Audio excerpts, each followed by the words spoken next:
Frères et sœurs, il arrive que nous, peuple de Dieu, nous oublions que Dieu peut faire des grandes choses au travers de nous.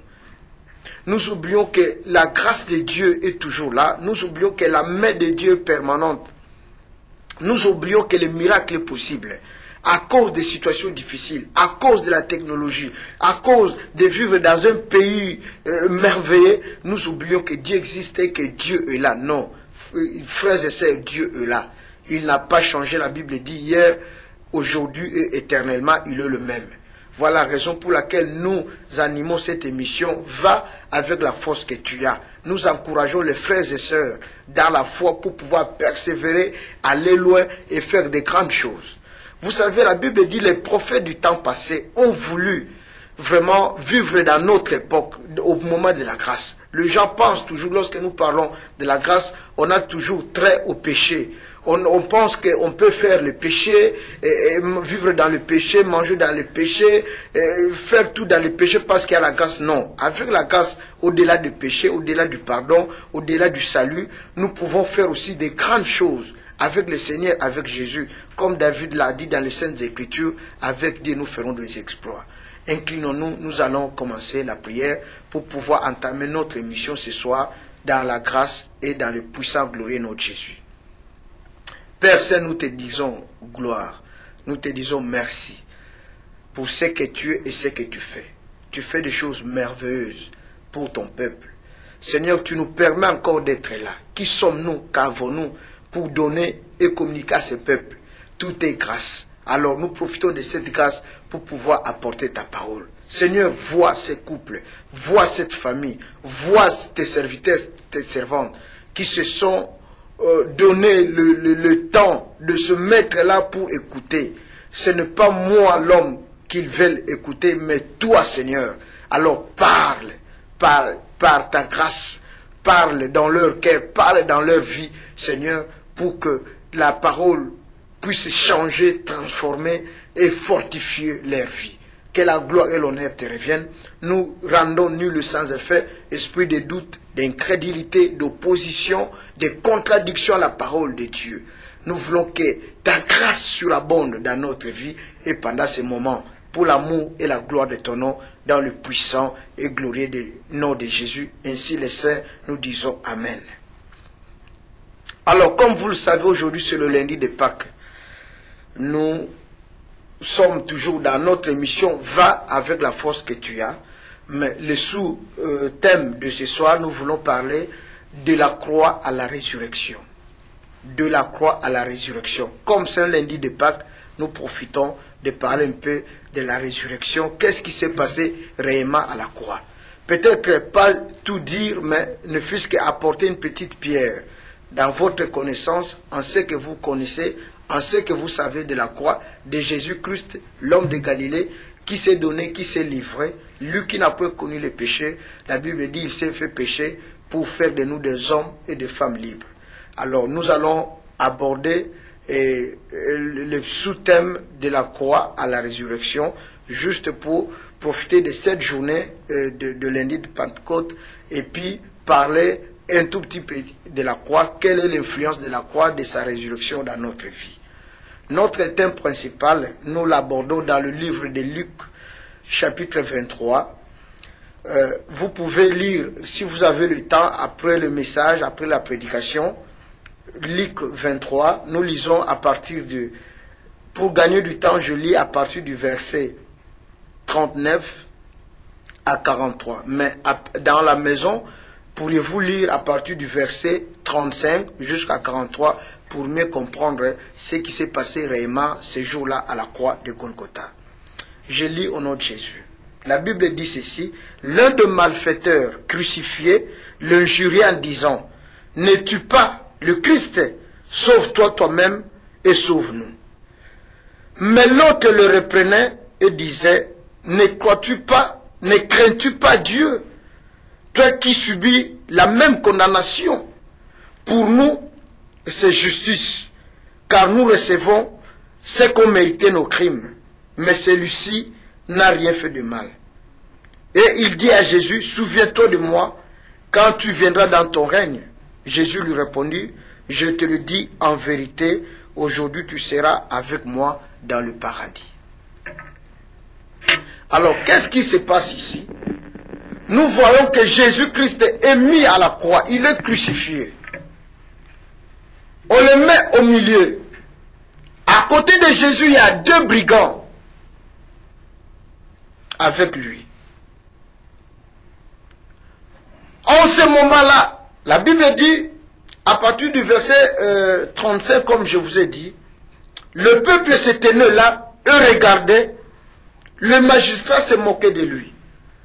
Vous savez, le peuple qui se tenait là, qui regardait impuissamment, voulant peut-être faire quelque chose, mais devant le magistrat, les avocats, devant les souverains sacrificateurs, devant tous ces principaux, tout ce monde qui voulait à tout prix condamner et crucifier Jésus, ce peuple, ces femmes qui l'accompagnaient étaient impuissants, ils ne pouvaient rien faire. Parmi ce peuple-là qui regardait impuissamment, il y avait des hommes que Jésus avait guéris, ou avait guéri leurs enfants, ou avait ressuscité les membres de leur famille. Parmi ces gens-là de la foule, il y avait des hommes, des femmes qui ont vu Jésus en œuvre, en action, en train de faire des miracles, en train de guérir, en train de ressusciter des morts. Parmi la foule, il y a eu des gens qui ont mangé lorsque Jésus faisait la multiplication du pain, qui ont goûté aux choses célestes, qui ont vu la bonté et la fidélité de Dieu. Mais ils ne pouvaient rien faire, parce qu'il était prévu qu'il meure. D'ailleurs, lui-même, il annonçait sa mort successivement à maintes reprises. La Bible dit même, le magistrat se moquait de lui.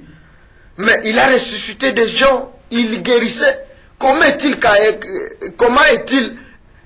impossible aujourd'hui que lui-même, il se retrouve à la croix et qu'il ne peut pas se ressusciter?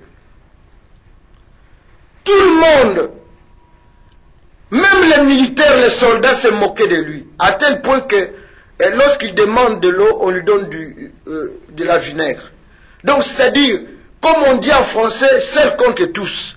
Jésus était là, à la croix, les gens se moquaient, riaient, ils se partageaient de ses vêtements, ils tiraient au sort, chacun riait, rigolait, inventait l'histoire à sa manière. C'est-à-dire, il comptait voir un miracle ou quelque chose se produire. Et sur sa tête, il y avait cette inscription là où ils ont écrit que Jésus, celui-ci est le roi des Juifs. Alors, dans cette ambiance, dans cette atmosphère, et ce qui va pousser notre malfaiteur pour ne pas se gêner en disant à Jésus de se sauver, si réellement c'est lui le Messie, si réellement c'est lui le Fils de Dieu, et enfin qu'il puisse les sauver aussi, entre autres eux, les 2 malfaiteurs. Alors, béni soit l'Éternel Dieu de paix, qui par la grâce, par son esprit, va inspirer l'autre malfaiteur qui était à la droite de Jésus en disant, il va reprendre l'autre, il disant, mais est-ce que tu te rends compte des choses que tu dis? Pour nous, justice est faite. Nous avons volé. Nous avons fait du mal aux autres. Nous avons offensé les autres. Nous avons tué et nous méritons ce que nous sommes en train de vivre. Mais celui-ci, il n'a rien fait du mal. C'est un innocent. Il est en train d'être condamné injustement. Et ensuite, il retourne, il regarde Jésus, il lui dit, souviens-toi de moi, lorsque tu seras dans ton royaume. Donc, c'est-à-dire plus tard, les jours à venir, après notre mort, selon les Écritures, premièrement les morts, ainsi de suite. Mais Jésus lui dit, aujourd'hui, je te rassure, pas demain, tu seras avec moi dans le paradis. Jésus se retrouve à la croix, au milieu des moqueries, au milieu des rieries des hommes, des femmes qui riaient, qui l'insultaient, qui voulait à tout prix l'humilier, mais ne sachant pas que cela était le dessein de Dieu pour l'humanité, pour que tu sois sauvé, pour que je sois sauvé. Il est condamné à la croix, il est cloué à la croix de Golgotha, signe de malédiction, signe de honte et d'humiliation. Alors, dans les Saintes Écritures, dans Ésaïe 53, la Bible dit, lui qui n'a point connu le péché, il s'est fait pécher. La Bible dit, c'est à cause de nos fautes, à cause de nos transgressions, de nos iniquités, que Jésus s'est donné à la croix de Golgotha. La Bible dit, le châtiment qui nous donne la paix aujourd'hui est tombé sur lui. La Bible proclame encore, c'est par ces meurtrissures que nous sommes guéris. Homme de douleur, habitué à la souffrance, continue Ésaïe. La Bible dit, il n'avait ni beauté ni éclat pour attirer le regard. On le considérait comme un escroc, un menteur, un malfaiteur. À cause de la grâce de Dieu, à cause de la puissance de Dieu, à cause de la mission divine que Jésus est venu faire pour l'humanité que nous sommes. Méprisé, abandonné des hommes, rejeté, personne ne croyait en ce qu'il disait, personne ne croyait en ce qu'il faisait. Ils ont tout fait en sorte que la venue de Jésus ne soit pas ce que Dieu ou les prophètes avaient annoncé. Le monde, actuellement, le monde d'aujourd'hui aime ce qui frappe les yeux, même dans des églises. Nous allons prier dans l'église, dans des églises, que ce soit nos églises locaux, pas par rapport au message, pas par rapport à la croix, pas par rapport à ce que Christ est venu faire. Mais le monde va à l'église parce qu'il y a un homme très connu là-bas plus que Jésus. Parce qu'il y a un pasteur élevé, un évangéliste, un peu, je ne sais pas quoi, mais avec des grands postes ou titres, avec des noms mystérieux qui attirent le regard des gens, qui attirent, ou la beauté de l'homme de Dieu, de comment il est habillé, avec quelle voiture, quelle maison il a, quelle chaîne de télévision.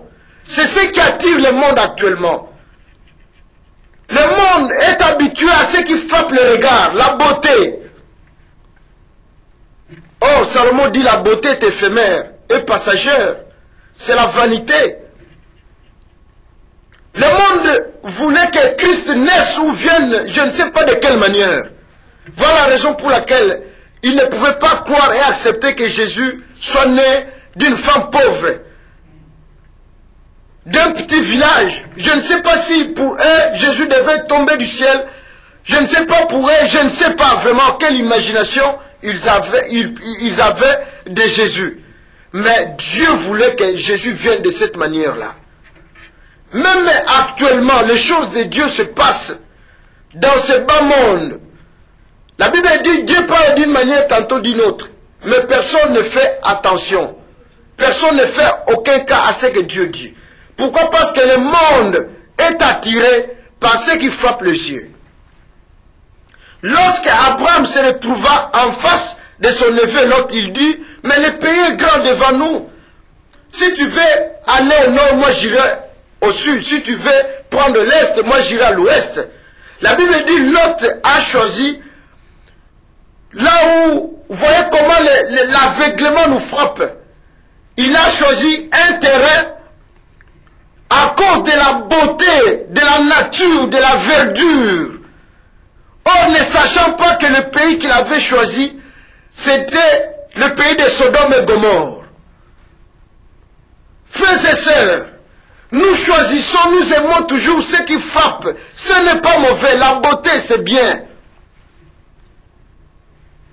Le monde aime ce qui frappe les yeux, mais est-ce que Dieu est là? Est-ce que la parole de Dieu est là? Est-ce qu'il y a la révélation du Fils de l'homme?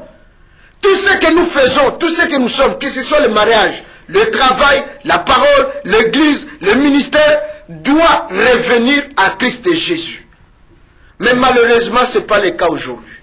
Nous allons dans une église parce que c'est bien embelli, avec des beaux rideaux, la chair, des marbres, des ivoires, en or ou en diamant.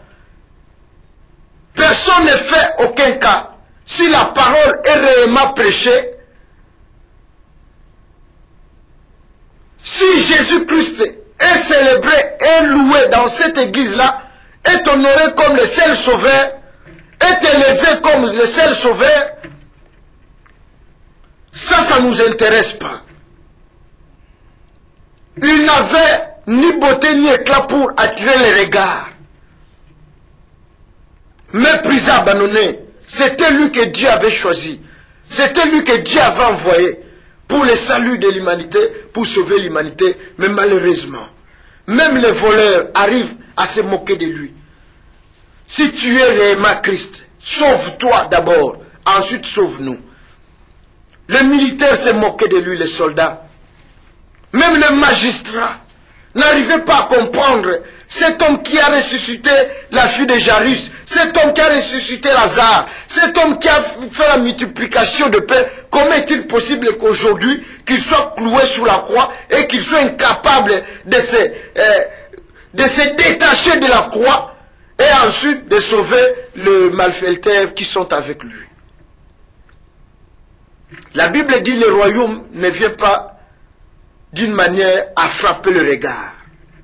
Ne pensez pas de la manière dont vous pensez connaître Dieu. La Bible dit Dieu résiste aux orgueilleux mais fait grâce aux humbles. Humiliez-vous comme dit la parole. Humiliez-vous. Vous verrez la gloire de Dieu.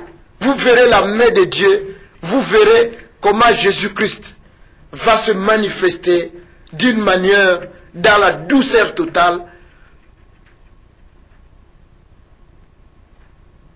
d'une manière agréable. Souvenez-vous de Moïse qui attendait Jésus, qui attendait Dieu se révéler à lui au moment où il y avait le tremblement de terre, il y avait les grondements, il y avait des bruits pas possibles. Mais Dieu n'est pas venu en ce moment-là. Il est venu dans un bruit doux et léger. Il croyait s'attendre à un miracle, une explosion de miracles terrible à la croix, où Jésus commence à prouver, à montrer aux magistrats, au peuple, aux femmes, je ne sais pas, moi devant les autorités, mais non. Pas de cette façon-là. Jésus-Christ est réel, il vit.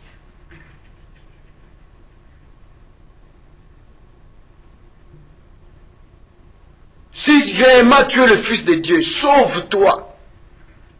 Et ensuite sauve-nous. L'autre lui dit, nous méritons ce que nous sommes. Nous méritons ce que nous subissons. Pour nous, justice est faite. Nous sommes des brigands. Nous avons fait du mal à autrui.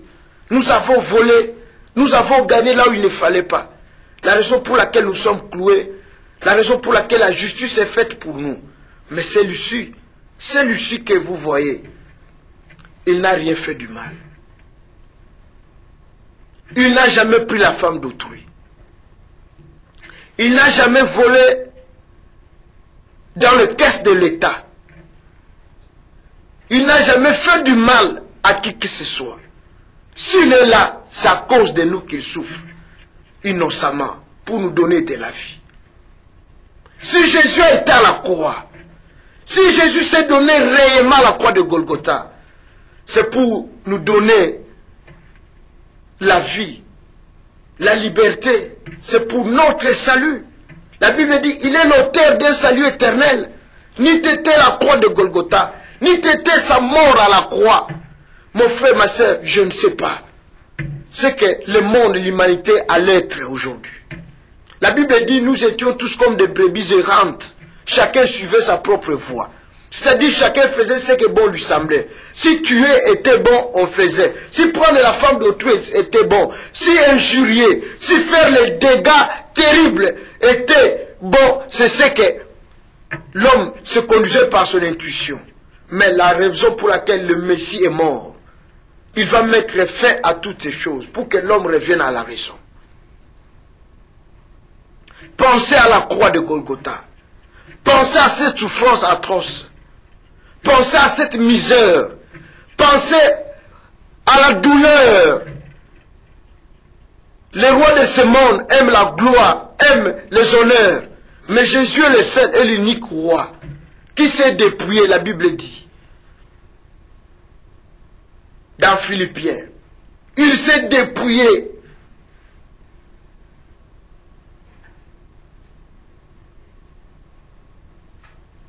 Il a quitté son trône. Il est le seul roi qui a accepté la honte. Il est le seul roi qui a accepté de mourir de cette façon-là. Et pourtant, il avait tous les moyens. À un certain moment, il a dit aux militaires, si je faisais appel aux 12 légions de l'armée céleste, il avait le moyen, il avait la possibilité. Mais la Bible dit, il s'est donné. Il est mort à cause de nos fautes. Il est mort à cause de nos péchés, de nos iniquités. Alors, la mort de Jésus, la croix, ne s'arrête pas seulement là, au niveau d'être pardonné. La mort, la résurrection de Jésus va au-delà du pardon. La raison pour laquelle nous allons essayer par la grâce du Seigneur de pouvoir voir ce que réellement Jésus-Christ a fait à la croix de Golgotha. Lorsque nous lisons dans Jean 20,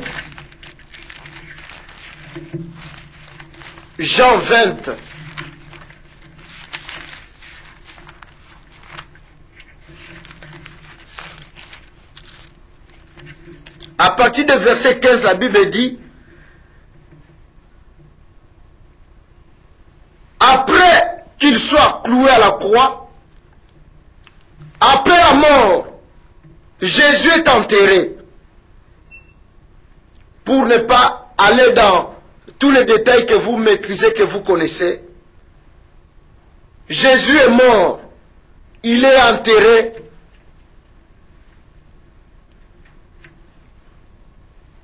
Et le troisième jour, Jésus est ressuscité.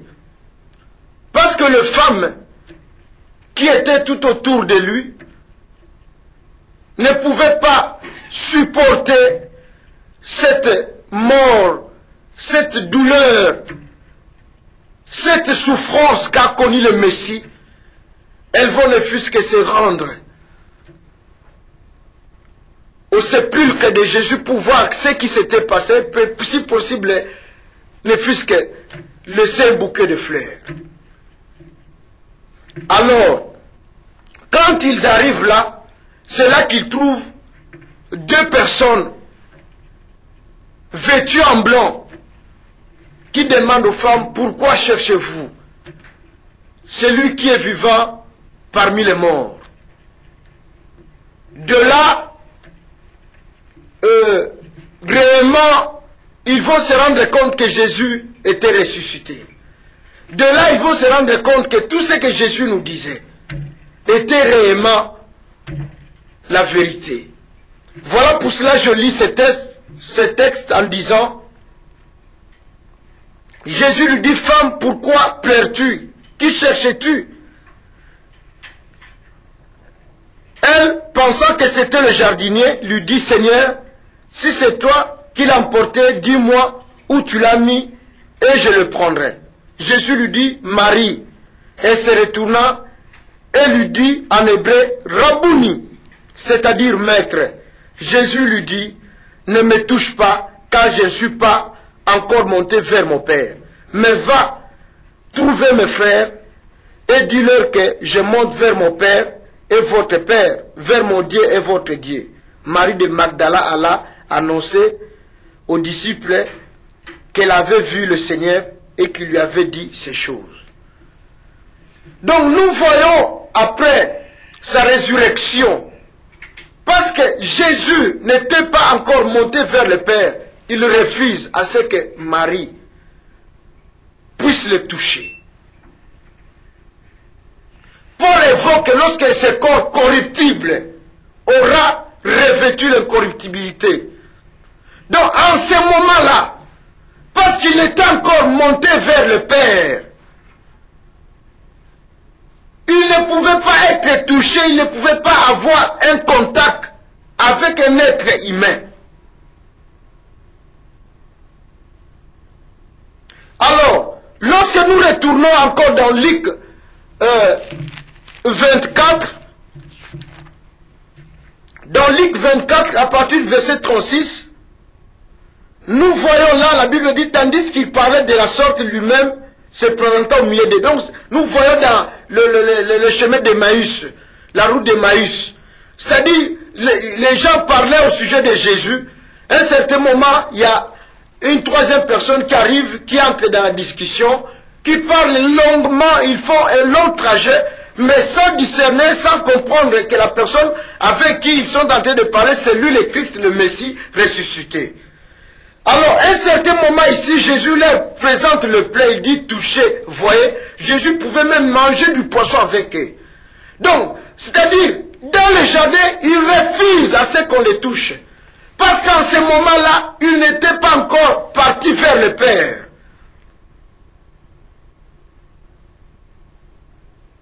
Il refuse tout contact avec le monde des péchés, le monde des souillures.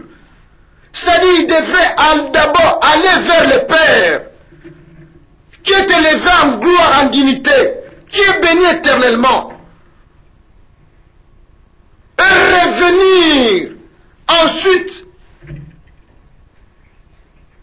vers le monde des péchés, après avoir été sanctifié par lui-même, qui est béni éternellement. En ce moment-là, il pouvait autoriser, permettre à ses disciples de les toucher, de toucher ses plaies, de manger avec lui. Comme vous le savez, Jésus est le grand sacrificateur.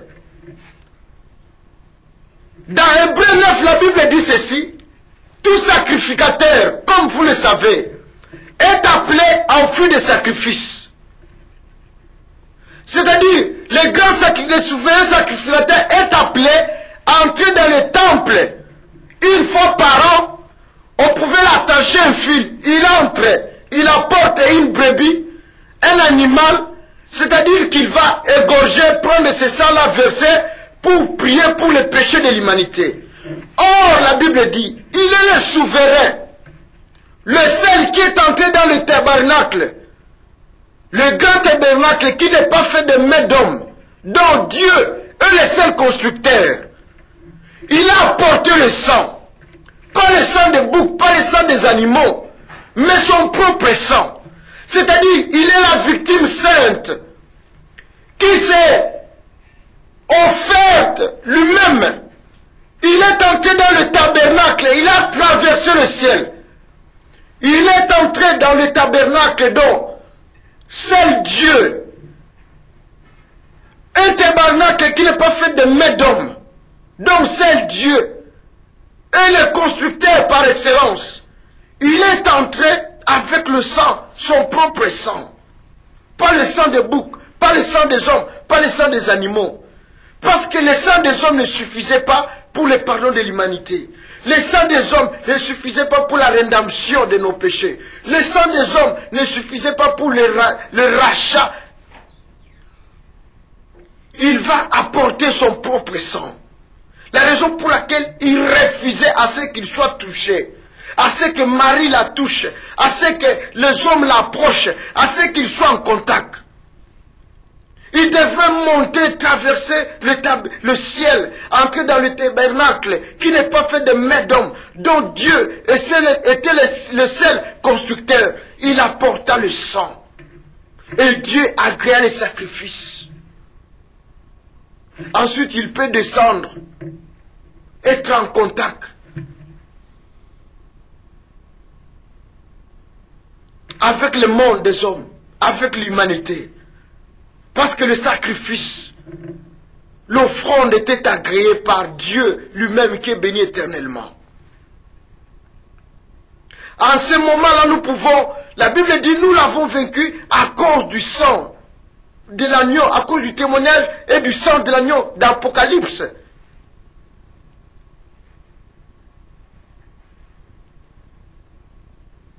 La Bible dit ceci. Dans Acte 2, David disait, c'est ce que Pierre répète le jour de la Pentecôte, qu'il était impossible que la terre le retienne, qu'il ne soit pas ressuscité. C'est-à-dire, tout pouvait arriver, mais empêcher la résurrection de Jésus, empêcher la résurrection du Messie était pratiquement impossible. Voilà pour cela, le premier jour, le deuxième jour, le troisième jour, il était impossible que la terre puisse contenir, que la terre puisse bloquer encore, que la terre puisse supporter la pression de la puissance de la résurrection. Ensuite, il pouvait être touché, il pouvait parler, parce que la mission était accomplie. C'est à cause de nous qu'il a été à la croix. C'est à cause de nos fautes, de nos péchés. Voilà pour cela la Bible dit, réjouis-toi, réjouissez-vous. Voilà pour cela, David dit là, dans le livre du psaume, heureux l'homme, que Dieu n'impute plus ses péchés. Parce que quelqu'un a payé par le prix de son sang la croix de Golgotha. À cause de nous, à cause de nos fautes, à cause de nos transgressions, quelqu'un a été à la croix de Golgotha, il a payé. Et nous pouvons vivre tranquillement, nous pouvons vivre paisiblement à cause de sa résurrection, à cause de l'œuvre de la croix et à cause de son sang versé.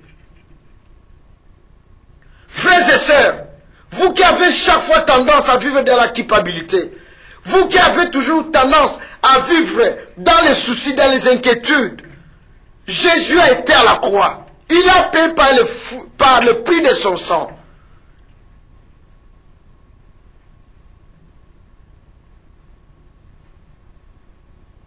Pour les péchés que nous avons commis autrefois.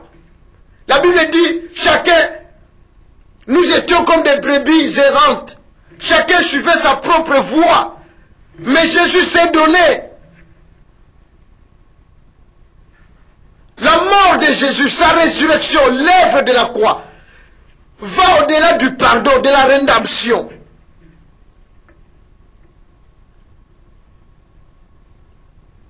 Voilà pour cela, Paul plus tard va dire, ce n'est plus moi qui vis, c'est Christ qui vit en moi. À cause de la croix, à cause de ses mains percées, à cause de sa résurrection. Voilà pour cela aujourd'hui, frères et sœurs, je voulais vous dire, vous rappeler un peu ce qui s'est passé réellement à la croix. Aujourd'hui, le peuple de Dieu, nous qui avons reçu comme Seigneur et Sauveur, nous vivons dans le doute, nous vivons dans l'incertitude, dans les inquiétudes. Nous avons peur des magiciens, nous avons peur des sorciers, nous avons peur de ceci, nous avons peur de cela. Non, la Bible dit, en toutes ces choses, nous sommes plus que vainqueurs par celui qui nous a aimés. Il a payé par le prix de son sang. Il s'est donné à la croix de Golgotha. Il a payé les rançons, c'est-à-dire le prix de son sang, le prix de sa vie, pour que nous devenions des hommes et des femmes libres. Libres pour l'adorer, libres pour le servir, libres pour se glorifier en son nom. Mais aujourd'hui, nous sommes toujours esclaves. Esclaves de péché, esclaves des hommes, esclaves de coutumes, esclaves de ceci, esclaves de cela. Quelqu'un qui va à l'église, mais qui vit toujours dans des coutumes.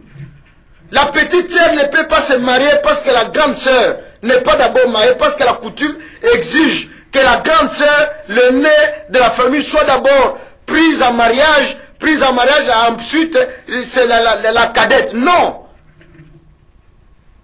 À quoi sert la mort de Jésus à la croix? Pas seulement nous pardonner des péchés. Ça va au-delà de la rédemption, au-delà du pardon.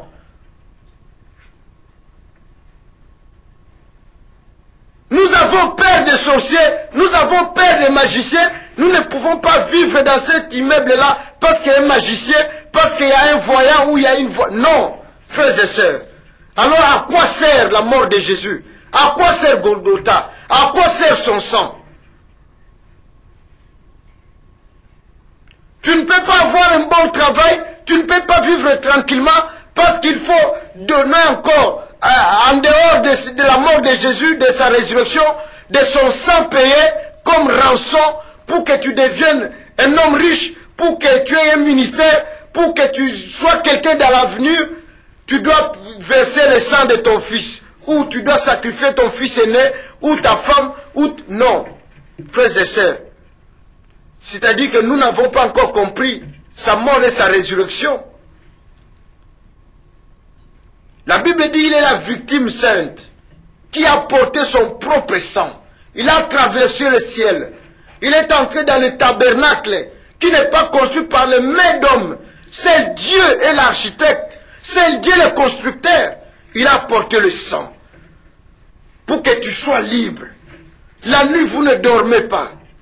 Vous avez peur de tout.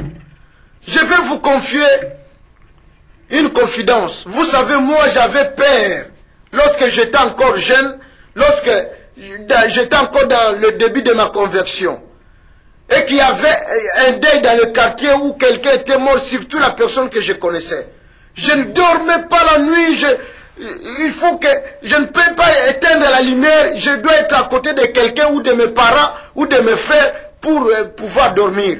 J'avais peur de voir cette personne apparaître la nuit.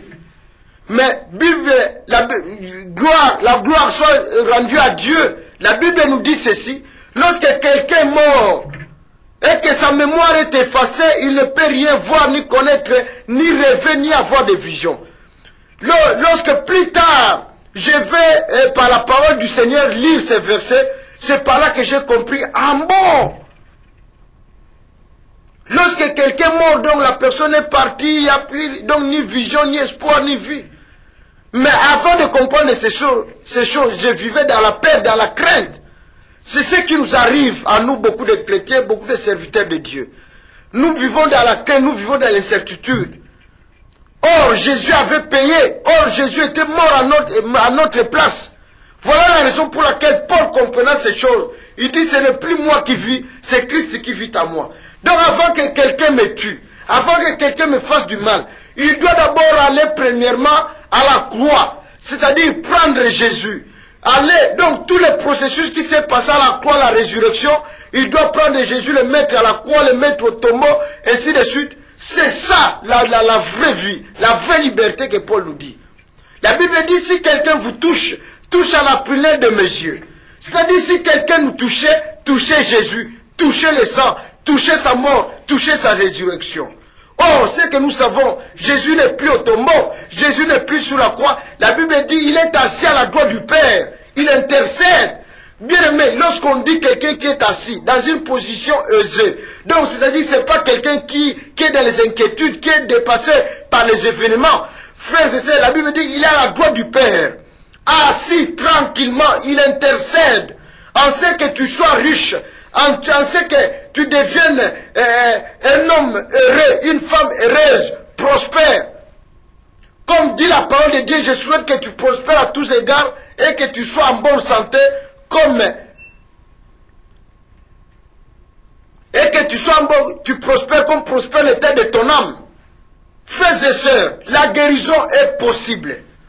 Frères et sœurs, les insomnies que vous avez la nuit, frères et sœurs, les problèmes que vous avez, c'est parce que vous ignorez la mort, vous ignorez la résurrection, vous ignorez les œuvres merveilleuses que Jésus a accomplies avec amour, avec paix, avec joie à la croix de Golgotha. Il a dit aux malfaiteurs qu'aujourd'hui, pas demain, aujourd'hui même, tu seras avec moi au paradis. Nous prions un Dieu merveilleux, nous prions un Dieu puissant, mais malheureusement, le peuple de Dieu que nous sommes, nous n'arrivons pas à prendre en considération la mort et la résurrection de Jésus-Christ. Nous n'arrivons pas à vivre. La Bible dit, si tu crois et que tu confesses que Jésus-Christ est Seigneur, nous avons du mal chose.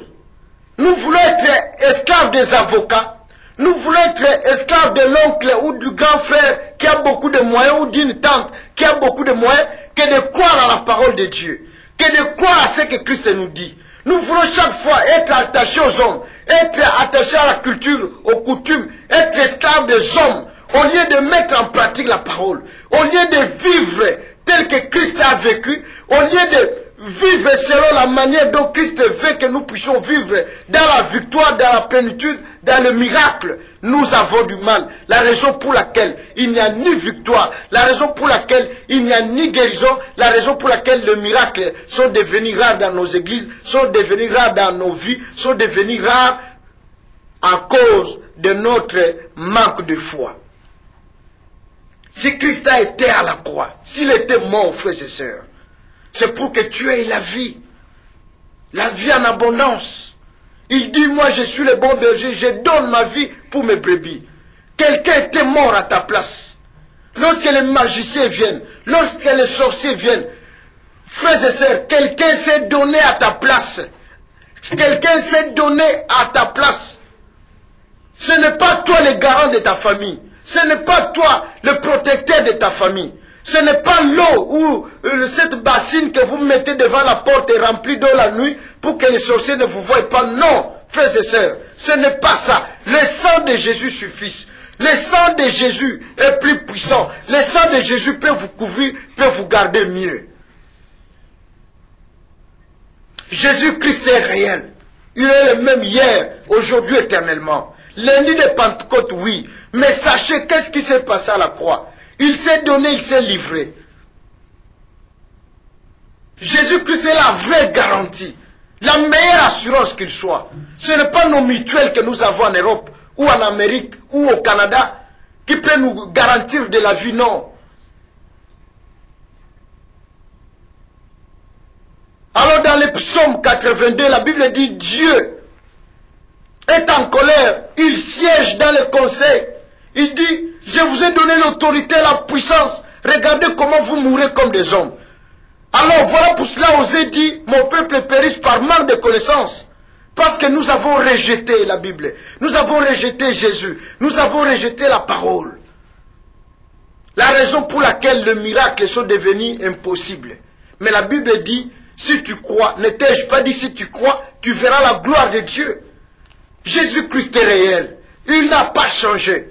Ce qu'il a fait au temps des apôtres, il peut le faire encore aujourd'hui, mais à condition si tu crois, tu reconnais réellement qu'il était mort, qu'il a donné sa vie à cause de nous. Il a payé, mes frères et sœurs.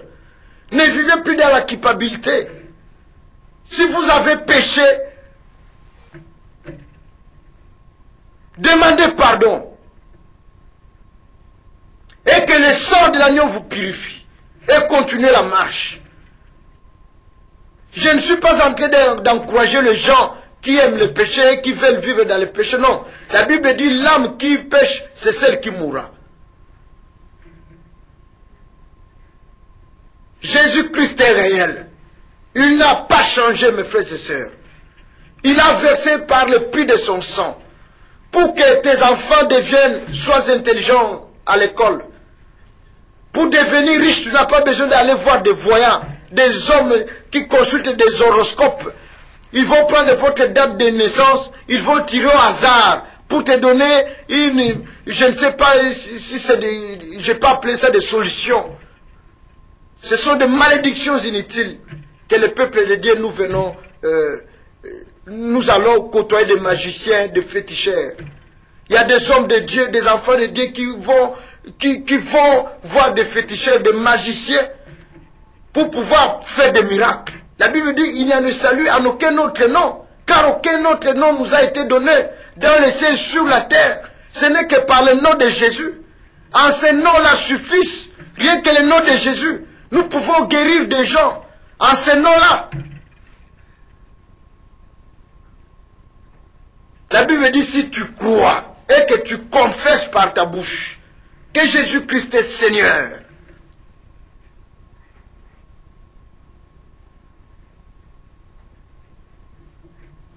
il n'a pas été à la croix rien que pour une cérémonie quelconque. Il n'a pas été à la croix pour s'attirer une certaine célébrité. S'il a été à la croix avec une mission précise, et il a accompli la mission. N'ayez pas peur. N'ayez plus peur dans votre vie. Même dans le ministère, partout là où vous êtes, même dans le voyage. Dans Psaume 27, David dit, l'Éternel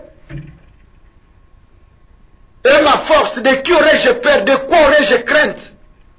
Il est le bouclier de ma vie, il est le soutien. Quelque part, dit, même si la terre est submergée, même si la terre est bouleversée, et que plus rien ne va, il n'y a que Jésus qui est la solution. Même dans les airs, il peut te prendre. La Bible dit qu'il est le bon berger.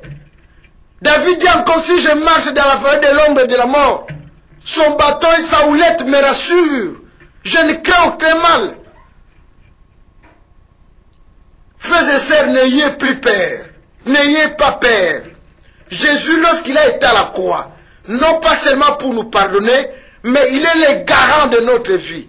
Il est le protecteur de notre vie. Il n'y a pas de solution en dehors de Jésus. Tout doit retourner à Jésus-Christ, que ce soit le mariage, que ce soit le ministère, l'élévation. Tout doit retourner à Jésus. Tout doit revenir à Jésus. Si nous ne revenons pas à Jésus, nous finirons chez le marabout, nous finirons à l'hôpital, nous finirons chez les avocats, nous finirons chez le médecin. Parce que nous n'avons pas pu avoir la foi en Dieu. Je ne dis pas de ne plus consulter les avocats. Ils connaissent, ils maîtrisent la loi. Je ne dis pas de ne plus consulter le médecin ou ne plus aller à l'hôpital, non. Mais la vraie guérison,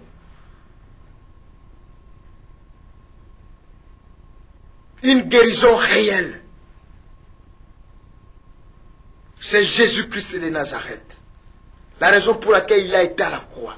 Il savait que tu allais attraper cette maladie-là. Il savait que tu allais te retrouver dans ces circuits-là, dans ces problèmes-là. Il savait que tu serais accablé. La raison pour laquelle il t'envoie ce message. Rien n'est trop tard, mon frère, ma soeur.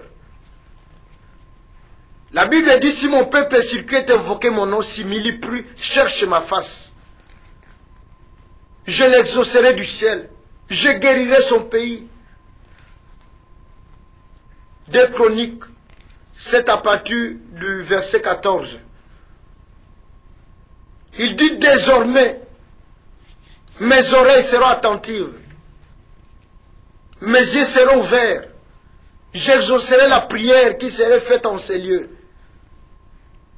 Si tu sais que tu as oublié Jésus, si tu sais qu'à cause des circonstances, à cause des choses que nous voyons dans le monde, et que tu n'avais plus la confiance dans les Saintes Écritures, dans la parole, ou à cause des comportements des hommes de Dieu que nous sommes, les hommes passent, les églises passent, mais Jésus ne passe jamais.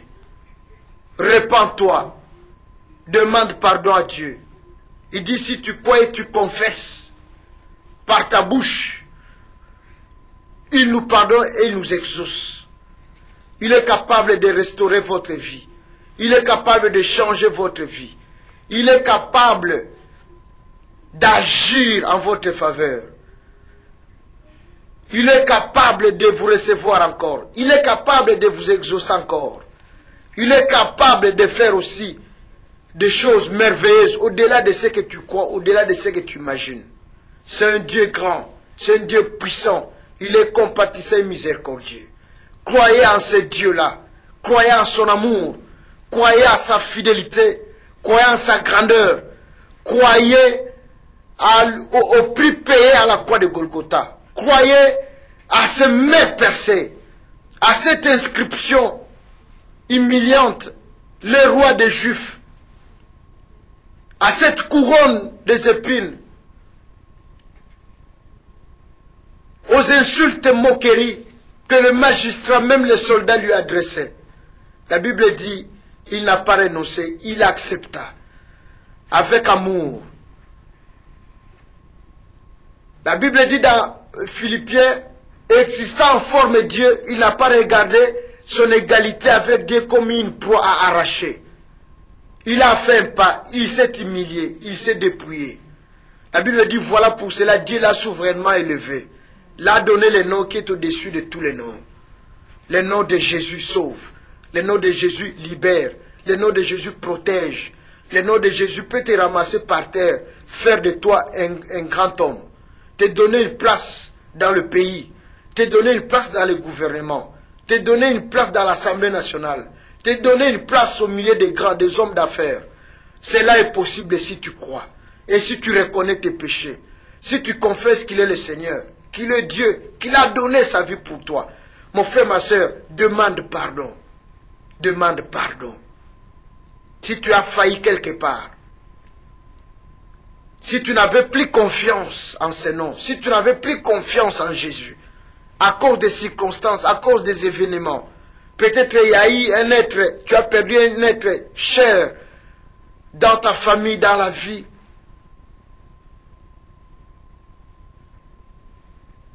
Et que cela t'a troublé à tel point que tu as perdu la foi ou la confiance. Aujourd'hui, je te rappelle encore, je t'en supplie avec amour, au nom de Jésus, de faire confiance à Jésus.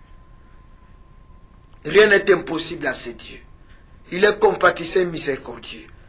La Bible dit, s'il n'a pas épargné son propre fils, s'il lui a donné, s'il accepta que Jésus meure, s'il accepta, lorsqu'on cherchait à envoyer un homme, Jésus dit, mais voici, l'agneau accepta. Il pouvait l'épargner, il pouvait l'éloigner de cette douleur, de cette souffrance atroce, mais il accepta que son unique fils meure à la croix.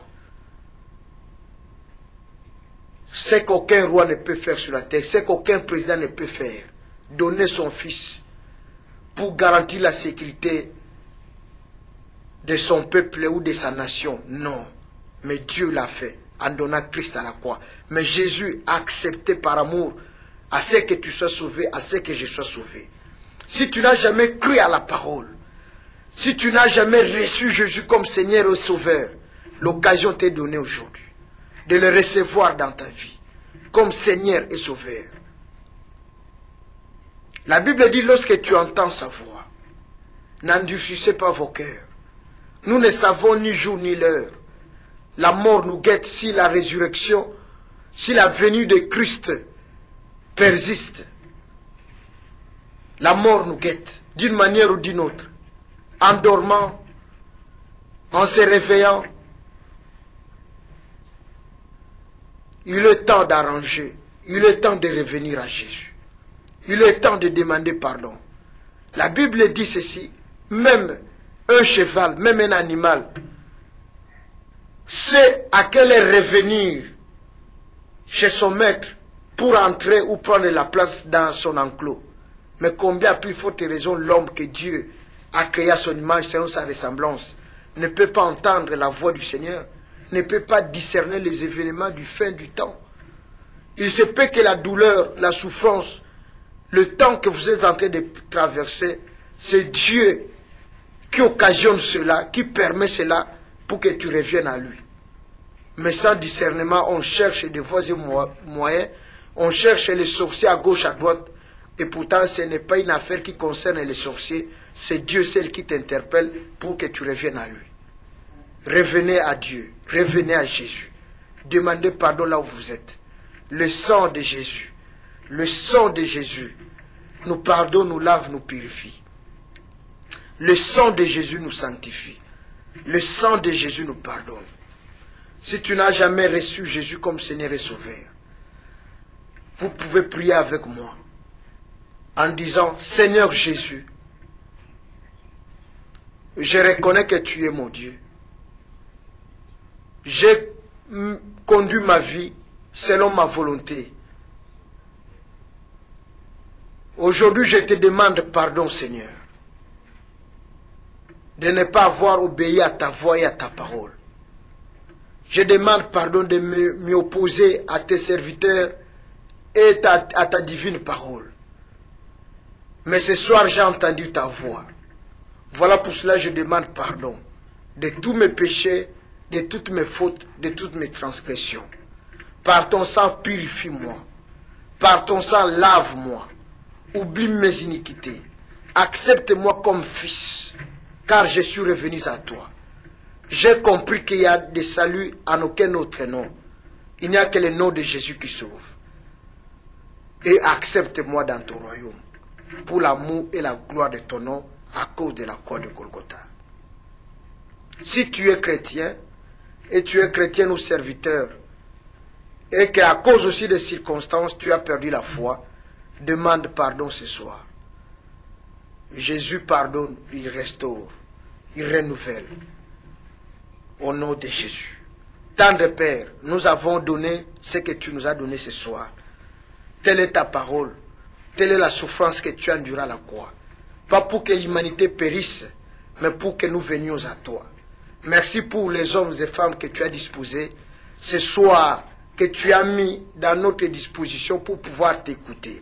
Seigneur, nous voulons que tout revienne à toi. Notre mariage, notre ministère, élévation, succès, richesse, travail, tout doit revenir à toi, la pierre angulaire. Reçois-nous dans ta grande miséricorde selon ton plan merveilleux. Que ton sang nous purifie, nous inonde encore, pour l'amour et la gloire de ton nom. Père, je te rends grâce pour ce temps merveilleux que tu nous as donné, de pouvoir dispenser ta parole à ton peuple. Que ton nom soit béni, par ton esprit touche et saisisse. Glorifie ton nom selon ta parole, dans le puissant et glorieux nom de Jésus. Et nous disons Amen. Amen. Nous allons nous retrouver le lundi prochain, à 18h précise, heure de Paris, pour notre émission Va avec la force que tu as, sur notre chaîne habituelle www.tvlafrancejésus. Un grand merci pour nos frères et sœurs qui sont sur décodeur. Que le Dieu de paix vous bénisse. Nous pensons à vous partout là où vous êtes au monde, que ce soit en Russie, Israël, Canada, Suède, Norvège, Hollande, Angleterre, Suisse, Belgique, la France, Portugal, partout là où vous êtes, même en Afrique. Que le Dieu de paix vous bénisse et qu'il vous restaure pour l'amour et la gloire de son nom dans le nom de Jésus. Amen. Alléluia, Alléluia, Alléluia, Alléluia,